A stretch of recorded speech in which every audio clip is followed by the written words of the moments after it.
Hello, welcome back. Thanks for watching those ads. We are still... Hello. Hello, everybody. We're still not ready. I think they're still I was doing going. betas.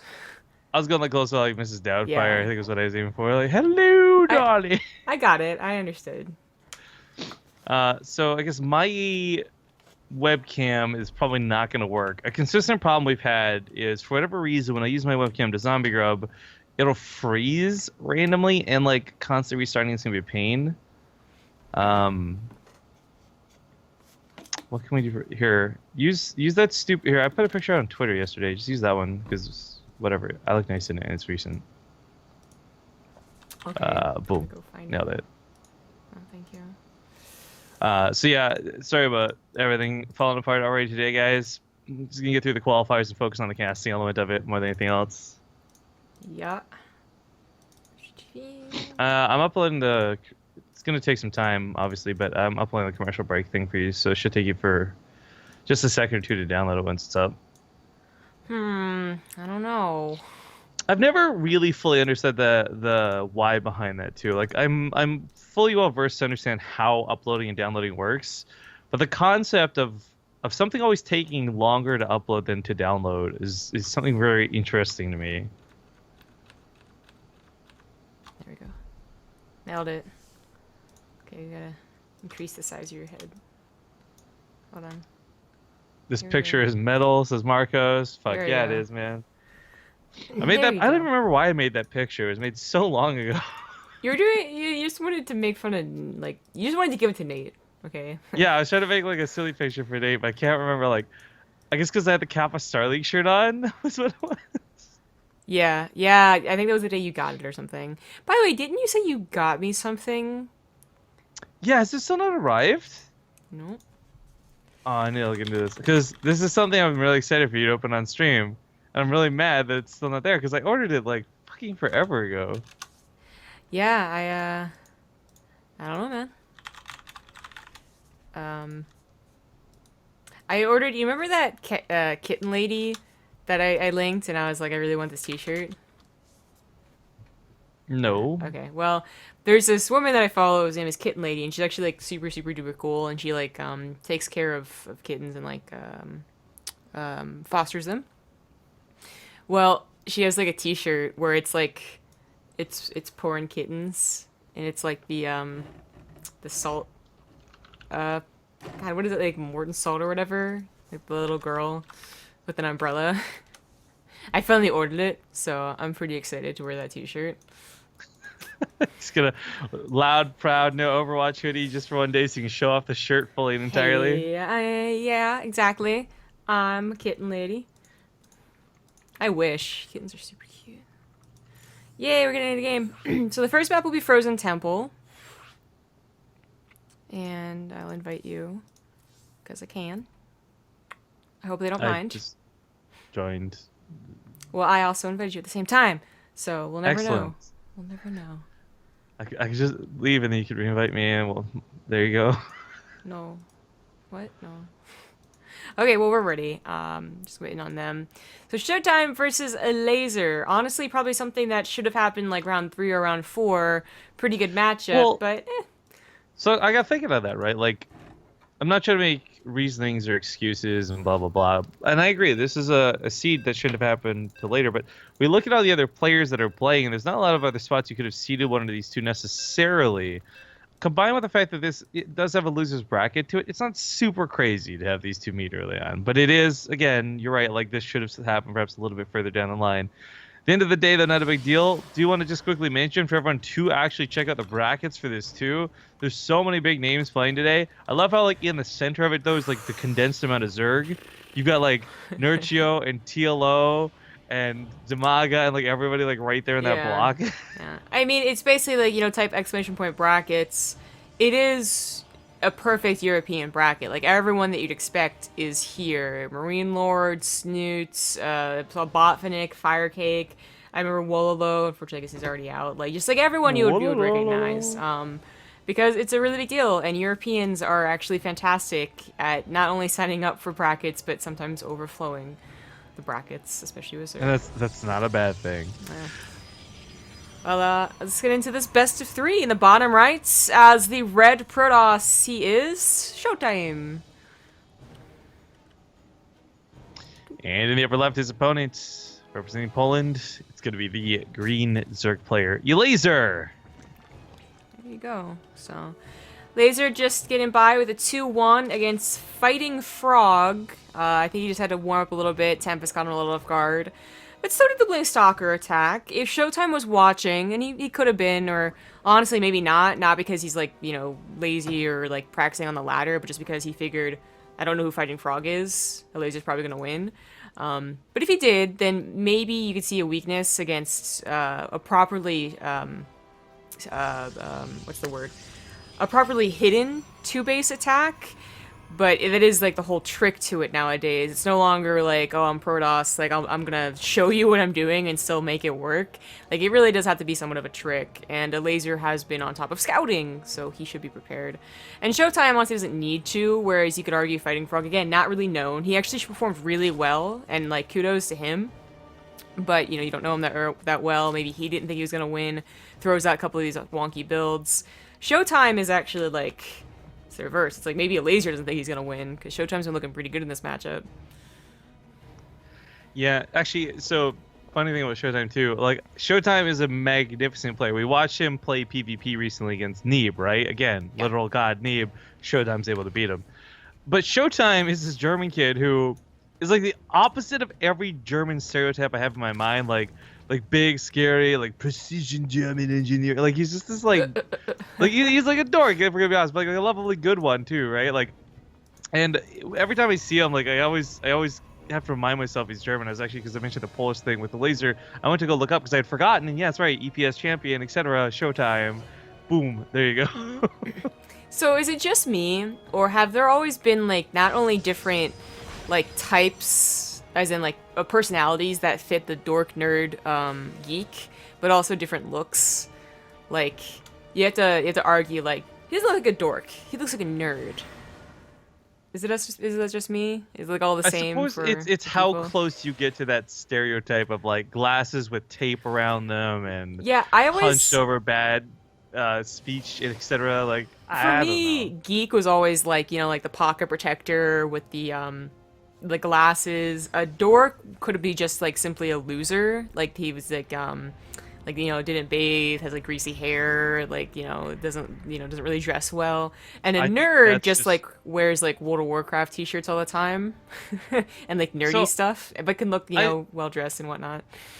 I don't think I actually use either of those phrases in a disparaging way. Like if like I call someone a dork, it's almost just like shut up, you dork. You know, like it's never like an actual use of a stereotype for that word. But absolutely, I can see where you're going with that. Like absolutely, but man, I don't know. Like for me, if we're going that far into it, a nerd to me is just someone super passionate about whatever they're down about, right? Like, yeah.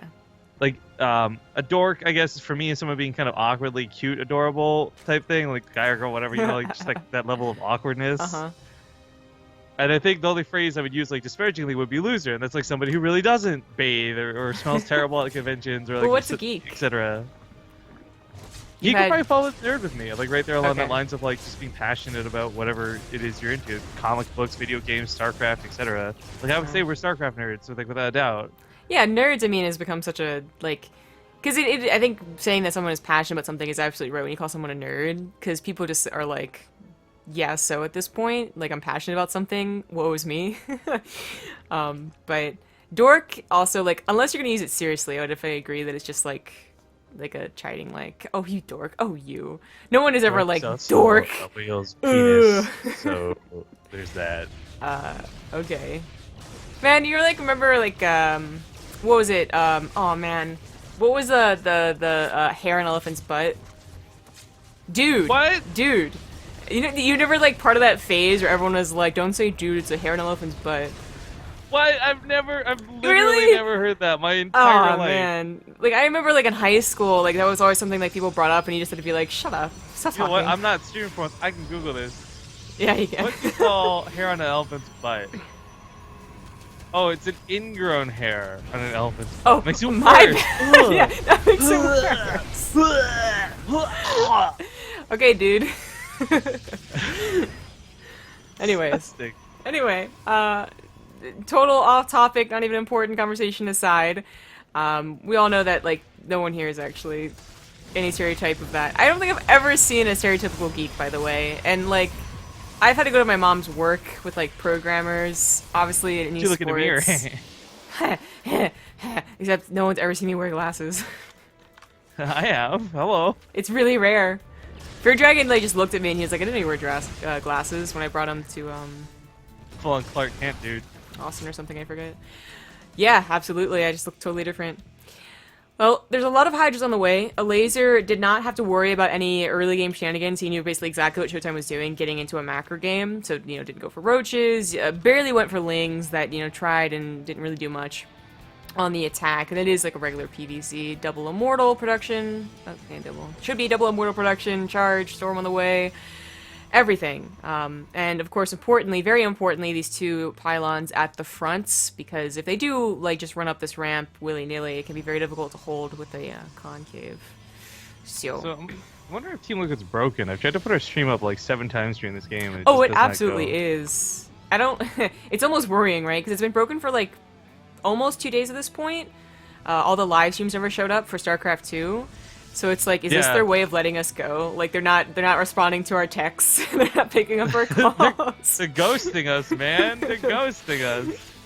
Yeah. That's not cool. Okay, well, I love that Elazer's opening pathways for attack. Unfortunately, the ShoWTime's Phoenix are completely out of position. Like, they all, I would argue, need to come home. This is a huge Ling Hydra attack, and ShoWTime's fighting with such a small army supply, and both the robos directly on the front line are so dangerous. This is a base he has to defend. Yeah. And of course, I mean, there are enough pylons here. Like, it's a little worrying to give such a concave where the pylons could technically be avoided 2 at a time. But Elazer's actually attacking, like, with a full, like, almost 270 here, and so the pylons are being pretty damn useful. A couple of Immortals are really adding a lot. They don't counter Hydras, but they can simply last a very, very long time. A couple charges would be warped in as well, and it looks like ShoWTimE might just barely have enough to deal with this, especially with the cannons help out. The Immortal count is starting to get a little bit lower, though, and their shields are all gone, but that's it for the Hydras. They have to retreat. That was a good defense, though. For somebody who was down something like 30 army supplies, ShoWTimE barely lost anything, like, units-wise. Like, an Archon and a couple Zealots really was about it. Some of the Phoenix in the Sky, obviously. Shoutouts to Srilo, by the way, for the 3-month resub. Woo! Woohoo! Yes, everything is working on this overlay, so... Oh, yeah, that reminds me. Are you logged into Twitch alerts? Because I got, like, a request thing yesterday. Okay, so that... I don't know how. I literally... I searched Firefox on my on Windows 10, right? I could have sworn I opened up Firefox. Somehow I opened up Internet Explorer and I didn't notice until it was like, "Hey, activate again." And then I noticed Internet Explorer and I was like, "Oh god." Oh, okay. Making sure no one's hacking our accounts. So good. But I also sent you the commercial for after we're doing this game on Skype. So. Oh yeah, I'll get to that. Yeah, I know. Just mention it, meow. Yeah, by the way, guys, if you could, hopefully things are better audio-wise. It sounds better to me when I'm listening to the stream. Let us know your thoughts, though, because, of course, we can still adjust on the fly. Again, ZombieRub doesn't normally stream, so she doesn't have all these settings, like, preset and saved. We do have the Immortal count kind of out of control, and, like, I really like this Templar number that's paired up with it, too. Wow. Yeah, I mean, the storm just finished right here, and Elazer had to take it seriously, even if it wasn't actually done. Seeing those High Templars, you just gotta assume. It's chasing out kind of far. Of course, one of the things to this is, like, Templar or whatever, they come to Archon's cool. Oh, just gonna tap out. Okay, I was gonna say, what we saw there before the tap out was he was bleeding out to Zealots, much less those storms. And I think that's where Elazer, that frustrating part where you're just like, oh, okay, yeah. I can't actually deal with the tier 1 units, much less the tier 2 and 3. Yeah. Also, on subject of audio, like, I don't know what it is, because my mic was always the quiet one of all of us, so when it was with Fear Dragon or with you. Oh, man, I've always had to have you at like 30% or lower for like 2 years. I know, like, but then it was reversed for you, right? But, so I've just, like, conceded with boosting my audio mic ×2 on OBS, which had worked out for the multiple times that I streamed, like, with you or with Fear Dragon, like, months ago, and then has just swapped, so I should probably just unmultiply it, and it'd actually work fine with both 100%. But that, maybe I'll do that another time. I'd say don't fuss with it. Yeah, on the cast. That's just bad news waiting to happen. Oh, hey, cat. Getting into the lobby for game number 2. Good first win out of ShoWTimE. Let's see if you can lock it down. Oh, we got Funka in the lobby. Download anyway. I'm gonna assume he didn't give me a virus. Hey, Funka, did you see they added an emote just for you?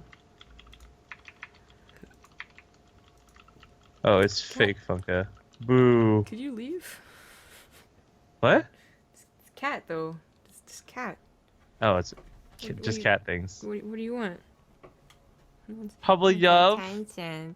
Oh, Attention. I see there's a camera, so I'm gonna put my butt in it. Booty, booty, booty, booty, booty, booty, booty. It's a cat. Instead of a cam girl, it's like a cat girl. You moved my monitor. Okay, we're getting into it. The next map will be Frost, so I really hope the third map will be King Sejong and it's all frosty. Stay frosty. Hey, don't eat that cat. That's a no-no. Okay. Here we are in game number 2 in the bottom right as a red Protoss, it is ShoWTimE. What I hate is like, this is how you know you've been like working with someone for too long, right? I can't see any of this that's going on. I can't see her webcam, but I can pretty much perfectly picture the little face like right up to the camera and everything too. Like, all right, it's probably in the upper right. It's going to be, of course, the Green Zerg player, Elazer.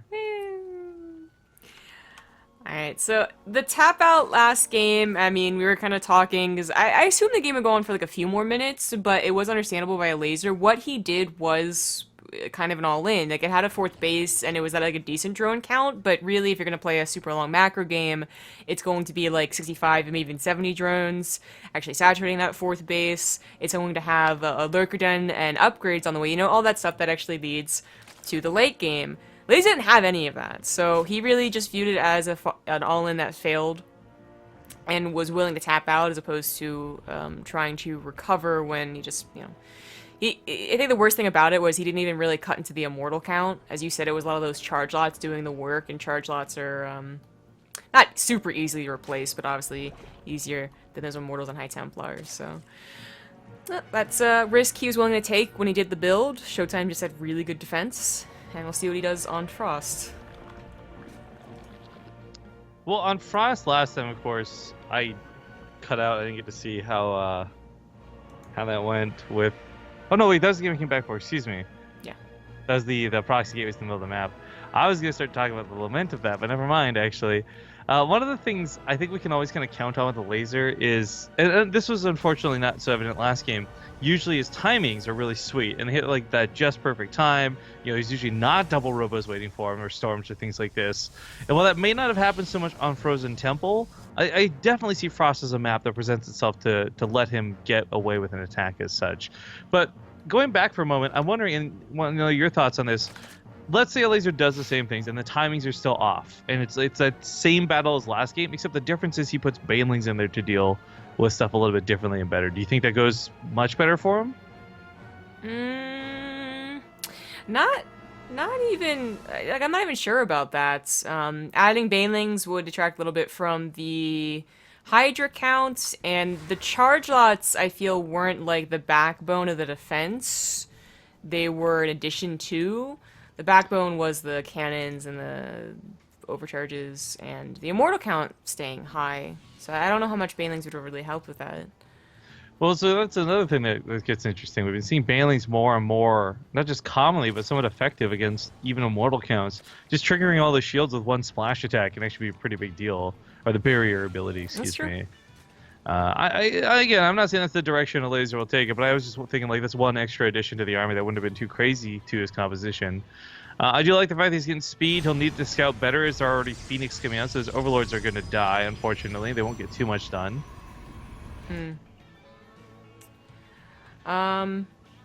Well, as long as ShoWTimE isn't doing anything very tricky, then, I mean, you know, it's not a super big deal. But that is something Elazer wants to scout, is this something tricky, right? And it's like 90% of the time it's not. Phoenix-based all-ins are kind of a thing of the past, but, you know, sometimes you think you scouted someone going for a macro game, and they actually are getting a lot of gateways behind it, so... With Overlord speed, it's almost assured that he could send an Overlord in. He's just a little bit sneaky about it. But that's where the Phoenix is supposed to come into play. Fourth base, as I said, once you scout those Phoenixes, once you scout a Stargate just in general, it's usually a good sign to macro. Because the Phoenixes are never going to kill a base. They're never going to kill you. They're going to, at most, kill a couple of drones, maybe a queen. And Layer's on the way as well.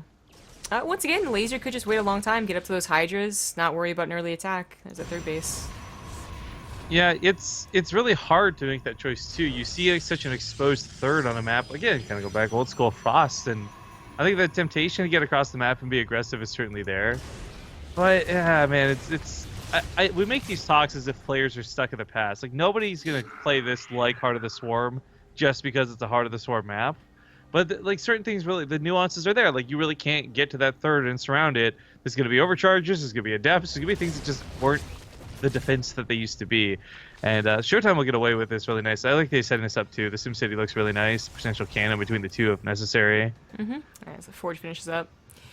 Yeah, no attacking, really. Agreed to not attack each other for like first 10 minutes. And the layer cells to finish up, and of course the tech choice of this layer has to finish up as well. As this matchup has really just gone to the Zergs are usually forcing an issue somewhere, and the Protoss are just like, please don't attack me until I have like 10 immortals, please don't attack me. Yeah, like it does feel like that, right? It's the race to get enough immortals out for the early game defense, and we are going to see a Bailey Nest this game. Awesome. Yeah. Quick shout out, by the way, to Jabberwacker for the 4-month resub. Yep. The Baneling Edition, it is going to be very interesting to see if that's going to be the key to actually busting ShoWTimE. This is something that he's already scouted, though, so, like, little changes could be made on his end, making sure, first of all, the split, maybe adding in Archons a little faster, like, not even necessarily trying to get Storm that much faster, but Archons soaks the damage up, and then, of course, Storms, but we'll see. Elazer is looking pretty with his fourth base and actually saturating it, so big differences from last game is it's not going to be an all-in. I mean, he might commit so much gas and minerals to the Banelings that it might as well be, but it's going to be on the back of a much stronger economy and of course upgrades as well. In ShoWTimE, he's kind of doing what you always do, regardless of the Banelings initially, but I do think we'll see like his actual spread on his units be different, and maybe he'll go for, as I said, those Archons faster, or maybe he'll try and fit in Storm. If he starts cornering Storm, it might pair up perfectly, actually, with this Surgical Hook upgrade, which Elazer is probably going to wait for before he even decides to try and attack.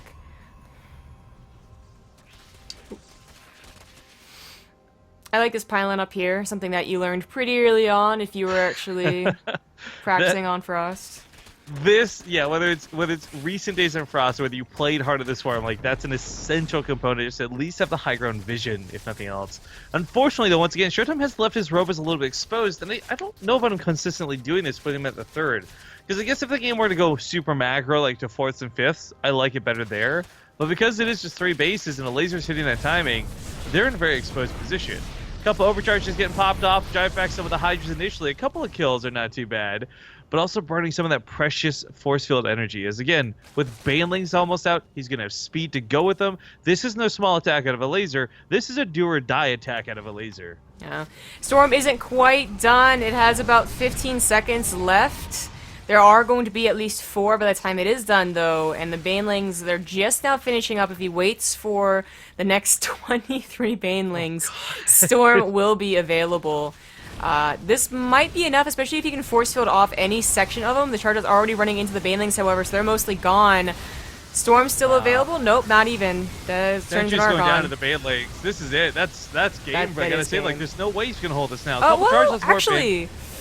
hang on, but this is just like the first wave he's fending off. There's going to be more and more links flooding across the map without proper amounts of charge loss to deal with them. The Immortals get surrounded. There's not a lot left to kill. The Phoenix are limited to what they can lift up. And at some point, this third base is going to get compromised, and that's where that production is. Again, the Immortals are right here on the front lines. The Robo gets depowered. The Mothership Core isn't here, and that is truly what's worrying. Oh, God, that Bailey. It didn't kill everything, but it left it low enough for the links to kill everything. Yeah. That was pretty good. It still is not that bad of a worker count, though. Like, 59 workers is not very bad at all, and ShoWTimE's only down... only down by half the army supply. It's actually something Protosses are kind of used to. If he could just get a second to breathe. The problem is, like, 10 of that supply's in Phoenix. The rest of it's in units that are warping in and, like, susceptible to follow-up bailings. Like, I really gotta say, like, this is something where maybe ShoWTimE pushes this back. I mean, +2 weapons is huge. There's no underestimating that. But Elazer still got time to keep all inning. I like that he's not playing a super macro follow-up to this, actually. Like, this is something where I think you really could reach for a 5th and maybe even a 6th, like, and try and get ahead. But he's in a position where he could almost end the game. Well, an Archon now?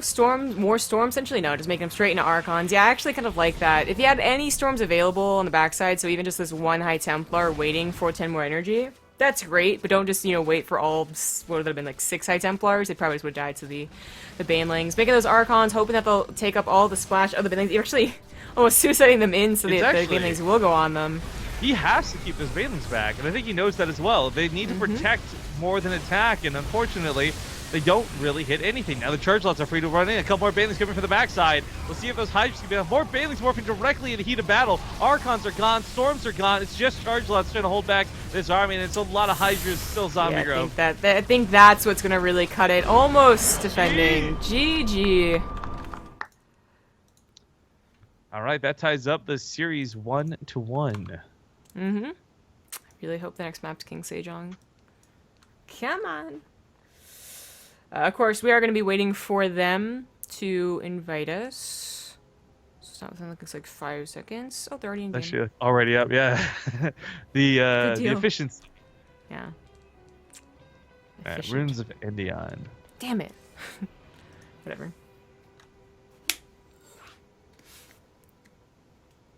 Wait, why is this damn it? I want it to be King Sejong. Oh. Yeah, I'm convinced Team Liquid's broken. I'm so sick of trying to relist this every like 10 minutes. I'm just not even gonna try anymore. That's the spirit. Get out of here. Is. I mean, there have been 1 or 2 times when like a big event's going on that there's no StarCraft 2 streamers at all, but there's not really. Well, no, it happened last night too, because I know like we hosted the Gauntlet, and it showed the Gauntlet as like not showing up on Team Liquid, and I'm like, no, we just hosted them. I know they're doing this stuff, like. Yeah. Yep. So just broken. I'm sure they're on it. Hopefully, maybe they're working on that new Overwatch page. Am I right? I mean, for me, what's sorry, but for me, what kind of sucks is I would love to. Like, we love mentioning the other streamers who are casting. All we know is Emil because he's the one we're casting with. But I'm going to guess there's Take TV, there's Fury, there's O Gaming, but I don't know what else. And I can't direct you guys in any particular direction. They aren't casting because it wasn't fresh. Fresh. That's an interesting word. It's like, whether it's advertising has finally gotten to me and, you know, someone says fresh, I think Subway or like just crunchy vegetables type thing. Fresh has like about 1 billion meanings though, other than that. Or intentions, I guess. For example, in this instance, just saying that it's new. Yeah. We're really just deciphering the English languages for like these past 2 days, aren't we? Yeah. Next, what are we going to talk about? Okay, here's the question. Do we have a better chance? Because the answer is like very, very, like infinitely small to both of these, right?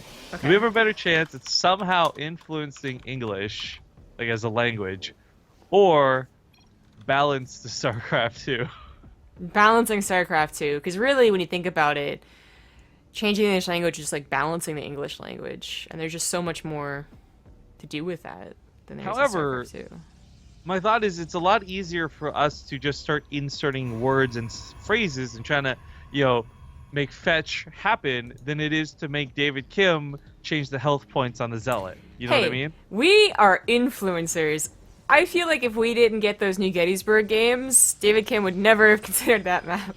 I was so shocked. Let's talk about that. Let's do the intros first. Let's talk about that after. Okay. Spawning here in the bottom right side of Runes of Endion. It's going to be the Red Protoss. Series setup now 1-1. ShoWTimE. In the bottom left, as the green Zerg, he is Elazer. Okay, so we did the Team Liquid map contest recently. Some of you got to see that. And one of the things, there was a community feedback update. And they talked specifically about tuning or fine-tuning New Gettysburg of all maps to be one of the ones to make it to the ladder next season. Now, there's two things about this. First off, I really don't like that they're again, like, I don't know if somebody's slipping David Kim some Kespa dollars or someone's got, like, something on his family. But either way, they're doing a lot of stuff for Koreans that I'm not... I find insane that it seems to be the Koreans are the ones getting catered to when it's the rest of the world taking the bigger step. You segment WCS specifically for the western part of the world, right? Whatever. They're balancing this out, whatever, and then they got the feedback saying we want New Gettysburg and these other maps.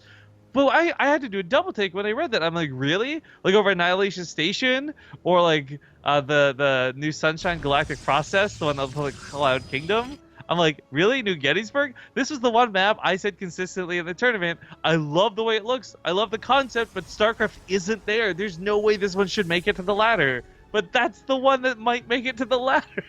I imagine what they're going to do is just simply take away the air blockers, because there's no fixing that, AI. It's on the top of their, list of things to do. Which wouldn't make it a boring map all of a sudden, but those were, like, the coolest addition, in my opinion. It was something new, like some new type of I don't know, like, not necessarily just a blocker, but something more interactive with the map, like rocks. Yeah, it's like we saw Destructible Rocks for the first time with the Heart of the Storm expansion. I know exactly what you mean. But at any rate, I sat there. I wasn't sure if I was really happy because that was the map I was happiest with, or just upset because I'm like, I know this shouldn't be. I mean, and, a couple of posters on Team Liquid. Well, Nurchio actually responded saying, I don't know why they chose that map. That was really boring, and island maps aren't that fun. Which, that's personal, but then, or personal opinion. But then someone was like, that's the power of what a couple of good games will do. And I really think that is. We happen to see 3 really good games on it. I don't know if you saw any more when I was gone. And, no, it's pretty much truly influenced. That. And one of those 3 good games was just, like, because Scarlet was playing, like, super weird. And not even because of the map. But I think BC Lambo was probably the best one we got to see just because it stretched the map out. Maybe that's what they're hoping for because... I don't know. Anyways, regardless of that, it'll be interesting to see what maps come through and this, that, and the other. But an Oracle opening out of ShoWTimE, playing Runes of Endion like the way we've described many times, cast this map. Protoss players like to knock down those rocks, go for the Stargate opener, take an easy third. It's a great way to play the map and a great way to play this particular build order. Yeah.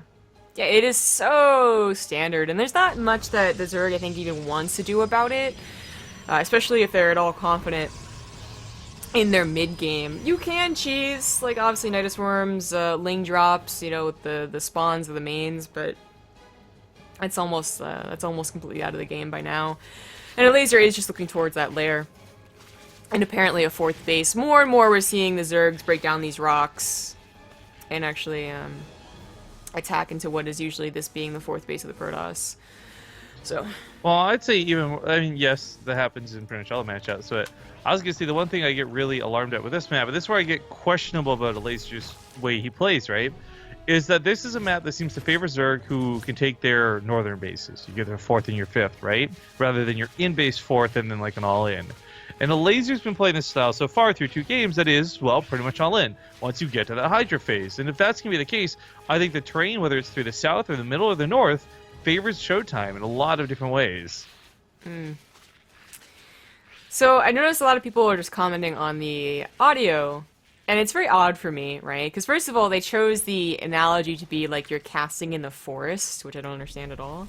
They're saying that because the picture is literally in the forest. Oh, okay. Well, I was like, what does a forest to do with like audio, like reverb or whatever? But this is how he always sounds to me. Like, I don't know what it is. Only very occasionally do we get into a call where your voice is as, I guess, crisp as it is when you are streaming. Well, I think that's always going to be the case. That's just the difference of audio codecs right there. I mean, to call over Skype is going to sound much different than me directly talking to Exploit. That's why I said sometimes, actually. Like, remember yesterday when we were experimenting as to why I was breaking up? Or, 2 days ago. Breaking up with me? No. But, like, every so often, there would be, like, you hosted or I was, I forget, group or single chat, I can't remember, where you sounded, like, better than ever, but I was the one breaking up. So, it's like a 10% chance I get a call where you sound really good. Is it bad right now? Because I'm the one hosting the call. We can swap it around. It's not bad. It's not bad to me is what I'm saying, but, like, some people will say that you sound a little, like... Oh, They're they're joking saying I about the sound different. forest, but yeah, you sound different. Like you have like a little bit of a echo, I suppose. I don't know. People just started saying you sound like you're in a forest after they were actually discussing why you sounded different. Anyway. The woodland creatures and my girlfriend Pocahontas. Yeah, just the woes that is... Now you know my woes. You can see the terrible audio quality I have to deal with every day. Makes it so hard to cast. Okay. Shut the fuck up. This Oracle, it's less important that he's got 9 kills, but 9 kills is, you know, impressive, especially if most of them are drones. It's that he's still alive. He can provide revelation, or she can, I suppose. It's actually she was. And it can be useful for when lurkers are out. And Elazer is going for lurkers, like it's finishing up right now. So, pretty important. But it's double disruptors at a ShoWTimE. And, I mean, this is, for Elazer, this is his other to-be-expected strategy. And what Elazer does, not quite like Guru. Like, Guru goes too many lurkers, and Guru will do stupid amounts of things. I think Elazer's lurker play is actually pretty fantastic, and he's usually pretty good at spreading them out. But these disruptors will mean he doesn't have to rely on detection 100%, but also give him that fighting chance to fight from far away. Because either you need a huge immortal count, which he just doesn't have to actually fight these lurkers, or a lot of charge lots, which again, he doesn't really have. So fighting these lurkers right now, not really a great option without that disruptor support. More and more on Ruins of Endion, thanks Emil, I suppose. No, that's Elazer. Elazer just pinged. Oh, okay, yeah, that's right. Why would you ping your own? Hey, me, check this out. There's a whole like issue where apparently the hotkey got easier to do accidentally. Oh, whatever. So, anyway, more and more Ruins of Endion, especially when it becomes these positions attacking on the bottom half of the map. We do see Blink Stalker Disruptor versus Zerg. It seems preferable for the map as opposed to Massive Mortal Charge Lot Storm, which is what we saw the last 2 games. So not too surprising. Charge is finally being added on as well as all the upgrades too, but this could have been an even bigger attack. I mean, I recall seeing, I want to say Lil Bal, but it might have been someone else, going for like mass Blink Stalkers really, and only adding in Disruptors a lot later, trying to make that work. 2 Disruptors to kill each lurker. There's not too many lurkers, so kind of worth it for now. I mean, there's really not a big army in general for Elazer. It is mostly a lot of these being on the lurkers, because half of it is over here trying to actually break the 3rd base, but overcharges, charge lots, almost charge lots. And 2 cannons on top of this. I mean, this is a really good don't get caught off guard defensive setup. Towards the south, though, I guess the game flow of the game has changed quite a bit since beta. But one of the things that we always thought was really interesting was lurkers versus disruptors have this dynamic where you're trading out your production and income as Zerg for the cooldown of those disruptors. For Elazer, again, he took the 4th base in base, and that's fine. But I like that he's expanding to the north, and the 5th's coming up behind it. He's going to need the income, he's going to need the mining, and of course, the production to keep up with these disruptor shots. Yeah, he has 6 disruptors, but I guess I don't know where the other. Somewhat north, somewhat north. Yeah, they're here. Probably a good split, to be honest. It's just that he's been so close to killing all these lurkers a couple of times. Could use his extra too. Well, what's interesting is he doesn't actually need to get the monster hits on the lurkers so much as he does the actual army. The lurkers are really not that big of an issue compared to everything else, but that one lurker in the north does go down. Link's going to try and break this. Delot's not on the front line, not a lot of adept. This is why those disruptors are really important. Unfortunately, can't use them now that they're so close to his own army because, you know, that friendly fire. Yeah. Looks like this should be held, though. I mean, definitely shouldn't be losing this 4th base. He still has units over here. Which could join up, and he is still cranking out those immortals. Revelation comes in to get everything tagged. One pretty good disruptor shot on all the lurkers makes it easier for the charge lots to take care of, and they are finally charge lots. +3 on the way as well, and Elazer, of course, stalled at +2 without that hive. We just got winter rated, guys. This is Game of Thrones. Is winter coming? Hey. Thank you so much, Winter, for those. And hello, everybody. You're joining us for the DreamHack Valencia qualifiers if you just tuned in, and we are in the 2nd round right now. Game 3 ace match styles. ShoWTimE getting maybe a little over-aggressive. Well, thanks to Winter Gaming for also subbing 26 months in a row. Yeah, good guy, Winter. But it looks like Elazer might just be on the ropes here. Charge lots coming in, more charge lot coming in. I mean, the whole lot of supply count is lurkers. one thing, but the +3 weapons is really going to lock us down in a moment's time. Those charge lots going to have no problem tearing everything apart. As long as they get like 1 hit on anything, whether it's a lurker, a hydra, it's all dying here anyways. 40 supply dipping, And with 2 Immortals at a time behind this, it only gets better for ShoWTimE from here. Yeah. Elazer's real problem here is his lack of gas. He can't make more Lurkers. He can hardly make more Hydralisk, and his base has never been saturated. Could have easily taken the gases. Certainly, I mean, transferring the drones at this point, too, as his bases start mining out. Yeah, actually, Elazer needs to get on top of that. That might be able to save him, but even if he takes it now, it's probably too late. The snowball effect is pretty real here, especially as the +3 finishes. And, of course, ShoWTimE looks fine on his 4 bases. Actually, could probably even take this as a 5th now that he's totally dominated this area. Elazer can try and counterattack, but, you know, those overtures are still there, cannon's still there. Charge lots could be warped in. This won't do much damage. Relation goes off from the main base. Make sure there's no hive. I'm surprised he didn't keep trying to press the issue. I really thought he had the momentum in the upper hand, but perhaps thought knocking down that base was enough for now. He will be able to regroup up with his Immortals. That's one of the benefits of getting together with the army like this. So he'll have a huge, very strong army. Warp Prism on the way. Maybe that's why he didn't really want to push in. His reinforcements might have been too slow. A Warp Prism usually is the answer to that. And he will just push through the north, it looks like, which Elazer sees, and thus sends a couple of units to the south to try and take care of the 4th base. But, you know, more cannons are put down, as ShoWTimE realizes is a very big possibility. And it's not a super huge army. Again, like, charge lots could also help with this, but his army is coming back. It's actually kind of, it's like a sandwich within a sandwich, so Elazer's army is the one that's actually caught off guard. And so it's a sandwich made of Oreos.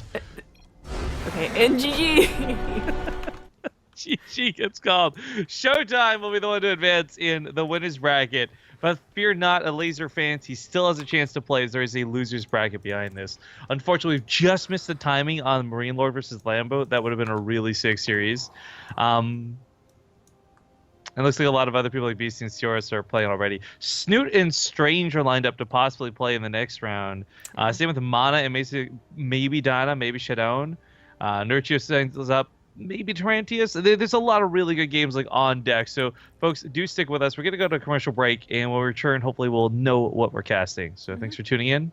Oh, even Happy versus Revolver. We'll see you guys soon.